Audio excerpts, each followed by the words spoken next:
Welcome everyone to this webinar for Estrella Resources, ASX code ESR.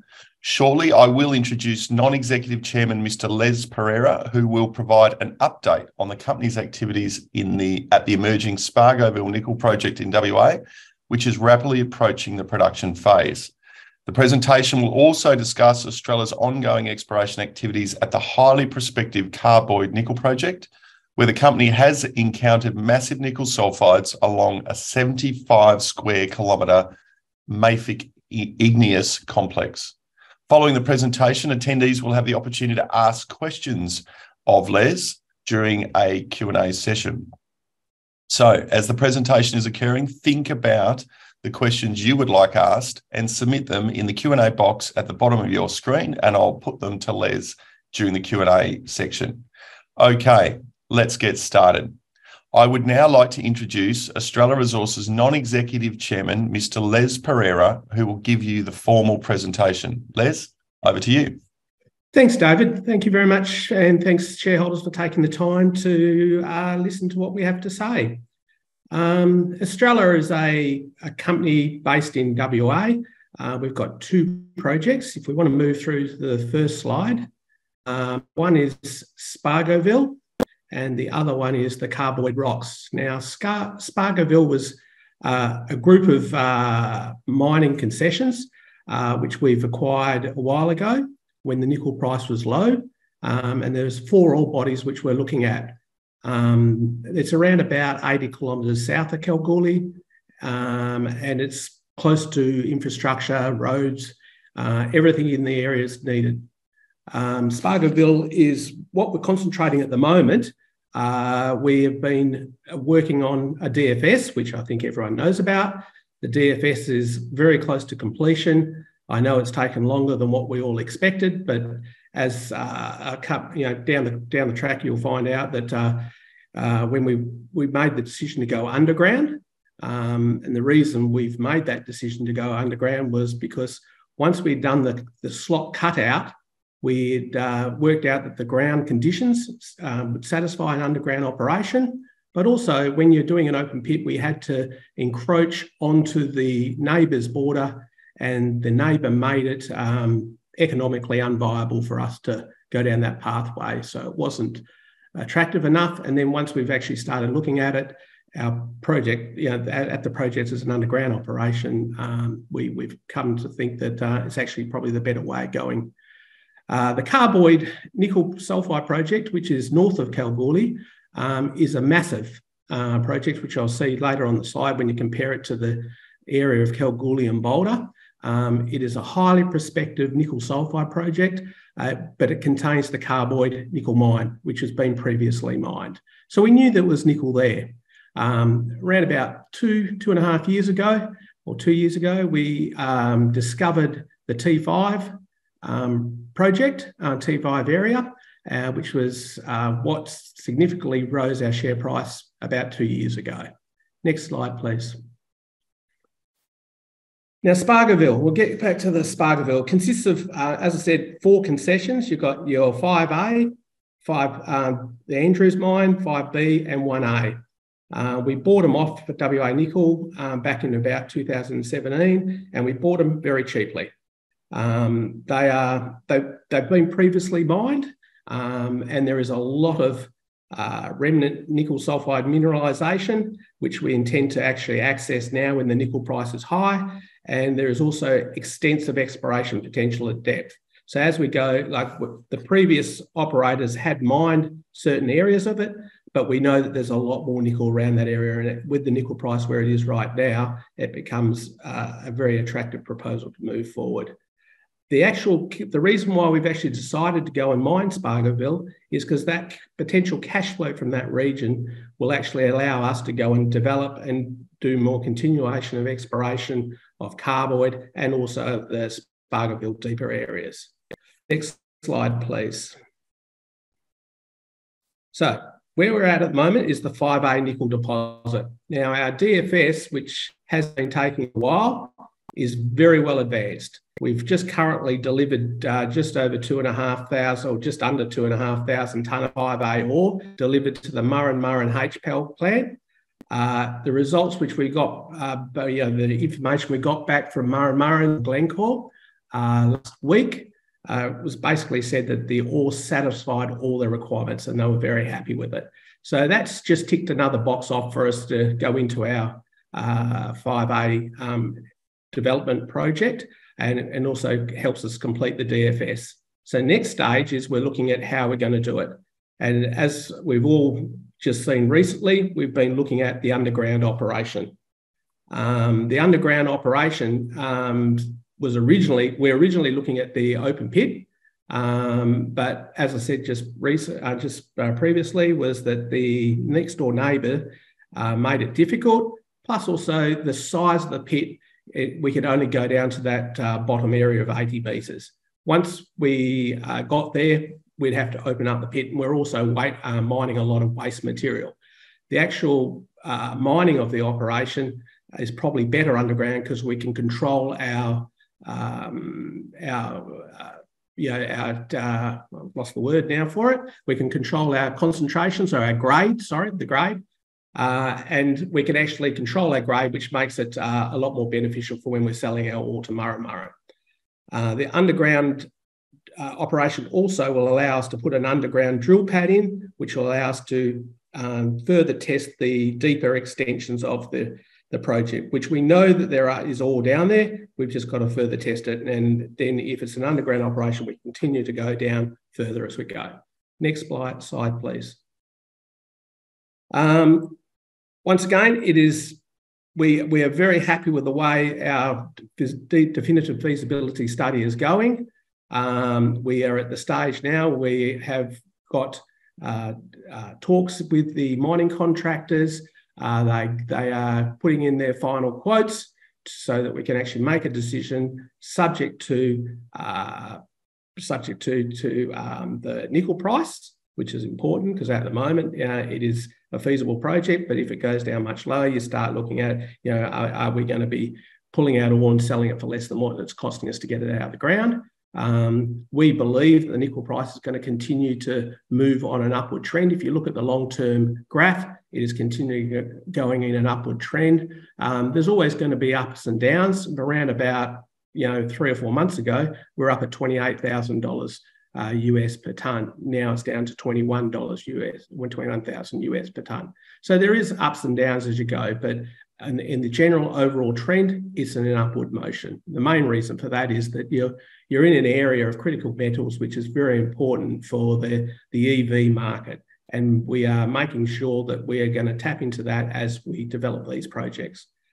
Next slide, please. As I said, the other potential near-term production assets at Spargoville include the 5B deposit, which is quite close. Now, one of the underground operations or the developments that we were looking at can potentially join the 5A and 5B deposit together. This is an interesting proposal which has been put forward to one of them by one of the mining contractors, and there is a significant, and we'll be basically accessing that a lot quicker than what we do if we start to develop that on its own. The 5D deposit is another project which has had considerable amount of nickel taken out already, and it's a good potential cash flow in the near term. And eventually you got the 1A deposit, which lies about 4.5 kilometres north of the 5AB and D deposits. Next slide, please.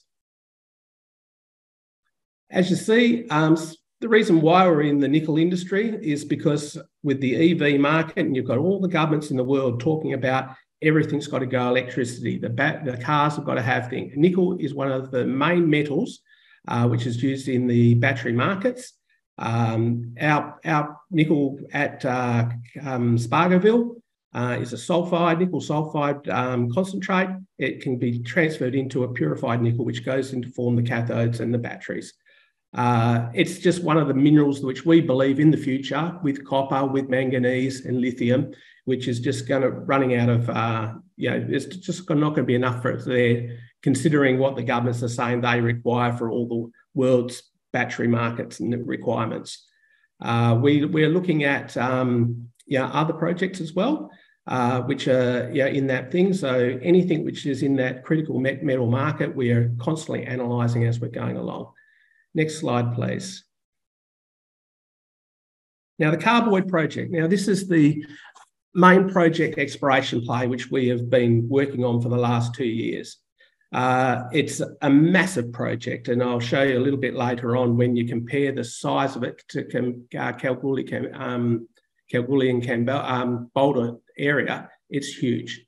When we first got there, we actually had the Carboid mine, so we knew there was nickel in the area. There's been a lot of work done on it. We're fortunate enough to have Steve Warriner, who has taken a very scientific approach. He's brought in CSIRO. I'm not sure whether anyone's actually seen the actual CSIRO paper which has been put out. There was an announcement out, I think, on Monday regarding this. It's worth having a read because when you actually, it's very technical, but when you actually read the information on it, we are in the right area. It's just a case of whether you can find it. The tenements cover a massive area. It's produced nickel. We own it 100%. And over the last 2 years, we've developed a very good understanding of how the actual ore body is occurring, how where our highly prospective targets is. And over the last 6 months, since we've stopped drilling and we've been working on it, working with CSIRO, we've come up with a list of targets now, which I think there's around about 20 targets on there, which are very, very exciting. The future, as we drill that up, it's just a case of we've just got to keep drilling it because we know that there's nickel there. We know that it's a large area. When we find it, we're hoping to find an actual economic ore body. The exploration, which we've done, as I said, when I first come into this company about 3 years ago, we had nothing other than the tenements. We got, and we were in a situation similar to what we are right now. We were trading at about 1 cent. We raised $1.4 million at that price. We went and drilled 2 holes. We then hit, on the second hole, we hit hole 30. That sent the market crazy. I look at our project, our company now, and we're back at 1 cent, and we've got a situation where we have so much more knowledge of the area. We've also got development projects occurring which are very close to making a decision whether to go into production. And I'm looking at it thinking, wow, the market is a crazy thing. Next slide, please. As I said, I just thought I'd put this slide in just to show you the size of our project compared to Kalgoorlie Boulder. And if you look right to the middle of the area, you'll see that black area, that's the super pit. So our concessional area, which the whole, everywhere we've drilled so far, we are hitting nickel sulfides, whether it's in cloudy sulfides, semi-massive sulfides or massive sulfides. We are getting sulfides, and we are only just testing the contact wall, which is an area of basically a small area compared to the whole region. The actual of interest is the Carboid mine is actually away from the contact, which is just an interesting understanding of the actual whole area. Even CSIRO said that is a different melt compared to the T5 melt, and they believe that there's going to be numerous melts in the area. So we could be sitting on numerous ore bodies in the region. We just got to spend the money and look into finding it. Next slide, please. The Carboid exploration target, as you probably all know, we put out our resource estimate, and that was just on the T5 region with an exploration target basing on that small area of region which we've looked at. Now, if you actually look at that picture on the right, you can see that there is a massive region that we haven't even touched yet. And, we've just got to keep on hitting drilling holes into the right areas to get the information which then directs you towards the actual mineralised areas. Next slide, please. We know it's got nickel. When we've been discussing this with CSIRO, and we've also done a lot of studies on the region. We know that there are areas which have been identified which are going to have potential massive sulfides. I remember one of the guys talking to me about how to understand it. And this area is basically, if you want to put it in a very simple term, it's like a riverbed. And as the riverbed is where the lava is running along, and you'll get these areas where there'll be deposition of the nickel sulfides into little potholes. And those potholes are the things which we're looking for in the riverbed. So first of all, we had to find out which way the river was flowing, which way the river was sitting, because this whole structure, and this was the thing I found very, very hard to understand, the whole structure was turned up and rotated around and twisted around. So we had to understand, which we've done through our drilling and done through our seismics, and we've got that information. We're slowly coming together and we're getting a better understanding of the carboid project. Now, that just makes it more exciting for me. And I sit there and people sit and go, oh, you're not finding the massive sulfides, you're not finding this. But every hole which we're drilling is giving us information which is allowing us to understand the area better. And the more understanding we have, we apply the science to it. And it's the one thing I do like about what we've done so far. It's a very scientific process. It mightn't be the wildcat drilling holes and finding, X number of millions of tons of ore. But as we get the information together, we're going to have a better understanding of where that ore body is. And when we do hit the area, that's going to make it a lot easier for developing the project. Next slide, please. As I said, this is the new development exploration targets which we've generated. After sitting down with CSIRO, as you can see, initially it started off just on the contact, which you can see where that T5 circle and the red line, that was the region which we were concentrating on. So we were looking at those riverbed areas, but the carboid mine, which sits off the riverbed, is in the middle. And then we've actually identified areas with PGEs in there. We've identified areas which now look like very highly prospective regions off the target, off the contact, which is where that purple line is, where it's got number 4. This is one region which has never been explored before, but from all the information we've gathered and the data which we've gathered over the last couple of years, is now about another 16 kilometres of target, which is a high priority exploration target, which CSIRO believe is very prospective. And you've also got the areas in the middle as well, which we can start delineating and looking at. So as you can see, the exploration for carboid there is a fair bit there going on, and we understand that's something which is a priority for the company, and we want to make sure that we can actually test this and get the best possible results for our shareholders. Next slide, please. As you've seen, a lot of people are talking about, we're in a very tight cash position. And as I mentioned just previously, back when I started at the company 3 years ago, I think we had just over $100,000 in the bank. We raised 1.4, we drilled the hole, which sent us through the roof. And at that time, I think we are in a better position now than we were then. We've just received back to now enable us to finish off our DFS. We've received back just over $1 million under our research R&D refund grant, which we'll be implementing that to make sure that we finish off the DFS, and if positive, send us into the situation where we can make a decision to mine. We understand, as I'm a shareholder of the company as well. I don't want to issue more capital at these prices. It's crazy. That is the last area which we're looking at fundraising at the moment. Next slide, please. Okay, if you just keep going through the slides, there's one talking about the stockpiles. Keep going. Keep going. Keep going. This one. This is the interesting graph which we've taken out of the nickel warehouse. And this is why the board of the company believes that the nickel price is in an upward trend, not a downward trend. We've got a situation where the actual stockpile at the warehouse is at the lowest ever levels.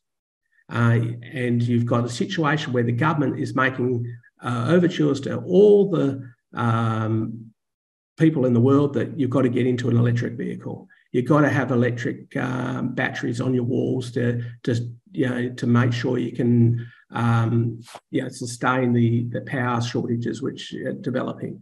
So we know that nickel is a critical metal which is required for that. We are making sure that we're in the right position with a development project which can produce nickel, which we can sell into a market which we believe is going to be in an upward trend. Thank you very much. Any questions now? Thanks, Les. Yep, we've got a stack of questions, not unsurprisingly. The first one, and you touched on it a second ago, and there are a lot of questions here around funding. Yep. What is the plan to fund moving forward? You mentioned that a traditional cap raising sits very, very low on your agenda. How do you intend to fund the activities going forward? Okay, so we've got a situation where we've got the Spargoville project, which will produce significant cash flow, which we can utilise to fund. But then you've got to actually start that project up. So there are different mechanisms available. You can look at the debt facilities. There are other facilities which you can potentially use, which are less dilutionary and they don't require any issuing of stock. That's the last scenario on the area at this stage is to issue debt, issue equity. We just believe that the projects are stacking up so nicely that we can go to a debt provider who can sit there and say, okay, we want to borrow this amount of money. This is how much it generates. Here's our feasibility, and we think that will actually suffice, and then actually enable us to generate some cash to be able to go into developing 5B and also putting money into the exploration drilling at Carboy.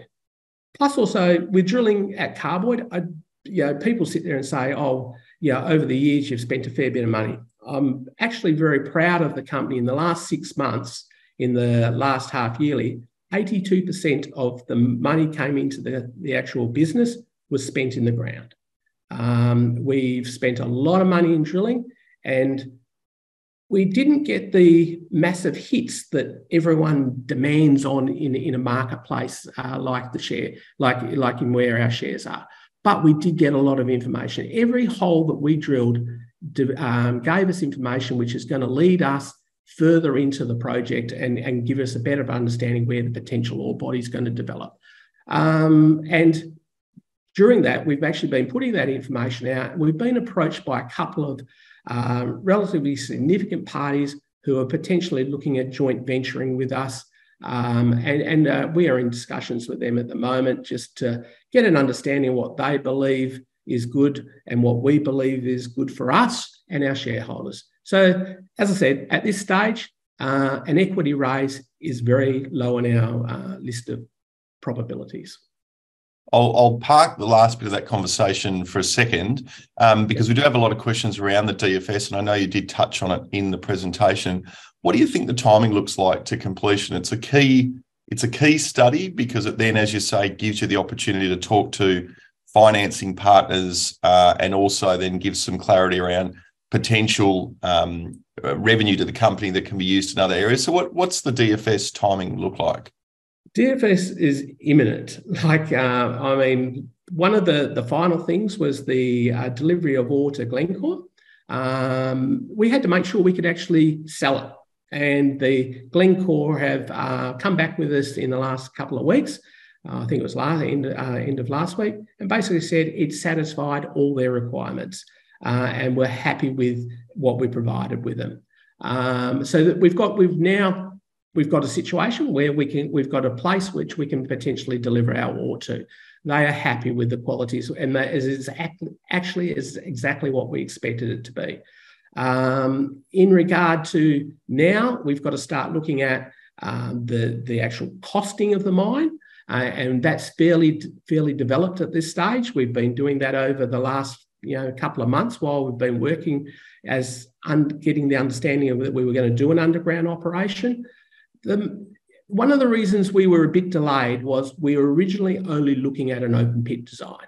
And the main reason that we're looking at open pit design is because we don't know enough about the ground quality in the area, and also it is a simpler project, but some of the downfalls of the open pit was you don't have grade control. You have to have a pit, if you want to say it's like a boundary.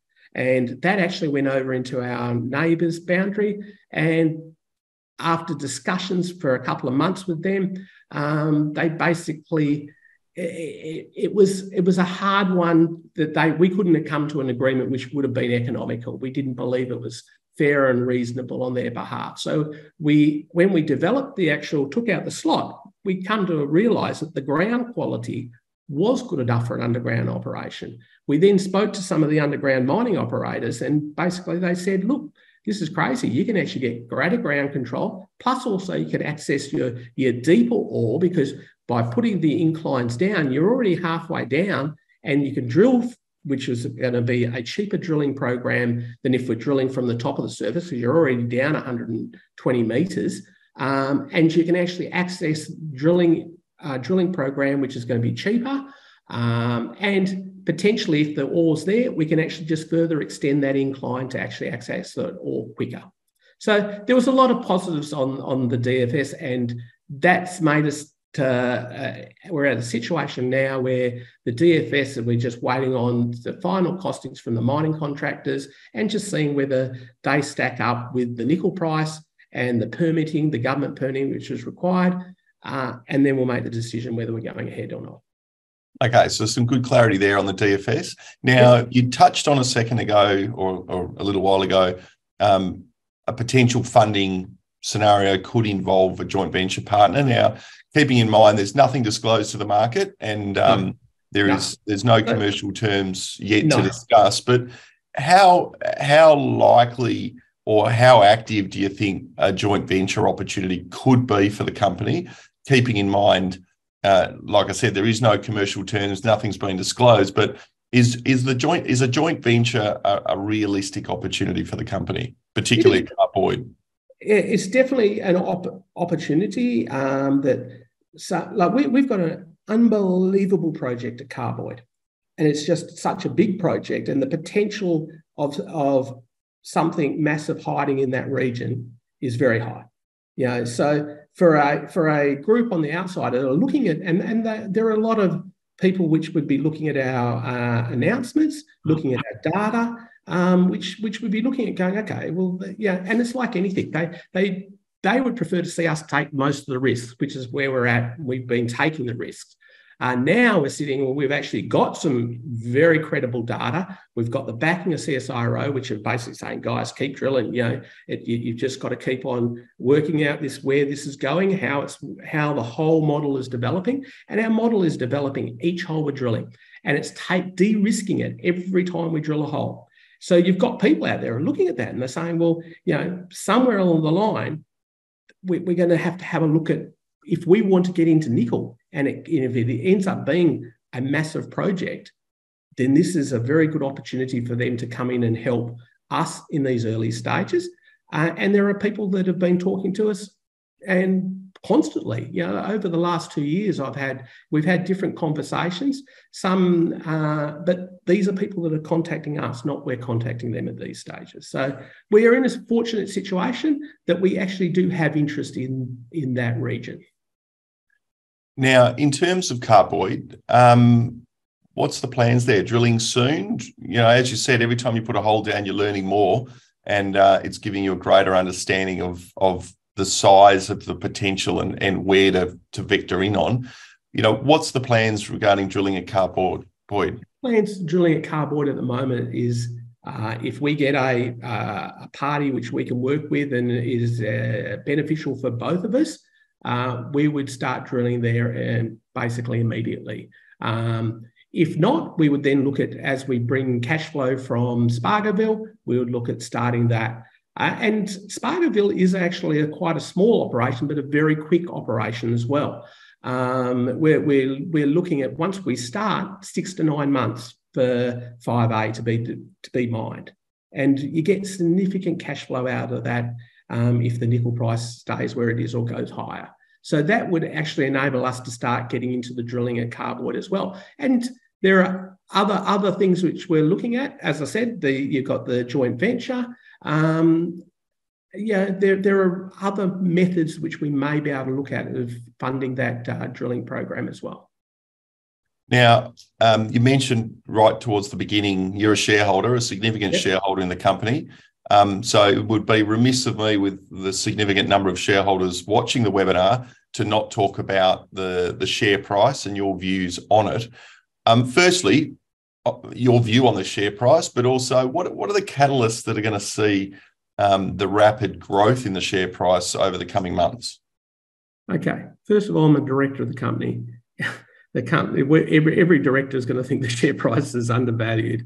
In this case, I think it's absolutely ridiculously undervalued. Unfortunately, myself, I actually put in a whole heap of money at the 5 cent mark last year. Harry hindsight, I wished I'd actually held off that money and put it in now, because I would have got 5 times the number of shares. So I've definitely watched the price come down, and it's disappointing. When I first got into the company, the share price was trading at around about 1 cent. We did a capital raise of 0.7, and then you go and look at the history, and our stock price jumped up to 24 cents. At 24 cents, we were all looking at it going, wow, this is amazing. And we had looked at the assays and we thought this is going to 35, 40, and it just didn't. So you can't predict what share price is going to do. And when we raised that $11 million at 5 cents through Regal Fund Management, that was a great thing for the company. It just, unfortunately, they took a different view on what they wanted to see, and that has put a downward pressure on the share price. The markets have put a downward price on the share price, but at the end of the day, I think we've just got to start producing some results. I do think the share price is crazy cheap at the moment. Unfortunately, I'm not a rich man. I wished I could, because I would be buying some. I know I bought a very small amount in my super fund just recently, and I caught a whole stack of comments about why would I even waste my time. It's because that money I just believe was going to sit in a bank or sit here. I think here is a better thing than the bank. I think that what's going to drive our share price is if we can actually start hitting some targets, with the DFS being completed in the very short imminent time, and then potentially talking about funding, and then potentially talking about commencing a drill program at Carboid. I think it's just crazy we're sitting where we are. Like everyone had bought shares at 0.7 when just before we hit the first hole, which was only 3.5 meters of massive sulfides, was laughing the whole time. And our company's in so much stronger position financially, and also with the understanding of Carboid now, we are so much more developed, and our share price is back where we were. So it's a high risk. Estrella is a junior explorer. It is high risk, but there's also high reward. And if we start getting some results through from Spargoville, where we start, developing, and we're actually producing cash flow, so we don't have to go back to the equity market all the time, and then we can start funding Carboid. And if we do find a joint venture for Carboid, and we can get them on a commercially terms which are fair and reasonable for both parties, then hey, there's nothing really stopping us taking off again. One question here regarding the options that are out. Do you expect them to be in the money before expiry? I would like to. I hold a fair few of them. I would like to. at the end of the day, I just think that if we can, and we, as I said, we are fairly advanced with our DFS. So if we come out with our DFS in the next, 3 or 4 weeks, which is positive, and I think that would be a big kicker. I think if we ended up coming out with, and I think the biggest problem is everyone thinks, how are they going to fund the development of the mine? I think once we put the DFS together and we present that to debt providers, I think you'll find it'll be a pretty simple and once again, I have an understanding of what they require, and I think it'd be a pretty simple process for them to say, well, yeah, these guys can pay that back really easy. Yeah, we'll provide the debt. And I think once that we've taken off the fact that there is no capital raise coming in the near future, and that we've actually got the funding to develop the project, and then we'll have cash flow from the project to actually go on to further exploration at one of the other Spargoville projects, but also go into the exploration program at Carboyd. I think you'll find that that will be the kicker to get those options in the money. So I know we've only got 8 weeks, 9 weeks to go, but we are fairly advanced with what we're doing. So it's going to be a timing thing. Always comes down to timing in exploration and resource companies. So that puts a neat bow around the questions. We've gone through all the questions that have come through. There's a couple of minor ones there that we'll deal with offline that I think we've covered, but we deal with them offline. If not, we've thrown a couple of hard ones at you. So the shareholders clearly are interested in particularly the definitive feasibility study, your plans to fund the development at Spargoville, and also when you're getting back drilling. So there's a couple of things to keep an eye on. Clearly a company to watch, high risk, high reward, as you say. Make your own investment decisions before going out and buying stock. But Les, a great presentation. You've answered all the questions. You didn't hide from any, so we appreciate that. Thank you, everyone, for participating and watching today's webinar. Les, thanks for your presentation and answering the questions as they came in. And thanks, everyone, and have a great day. Yep, thank you.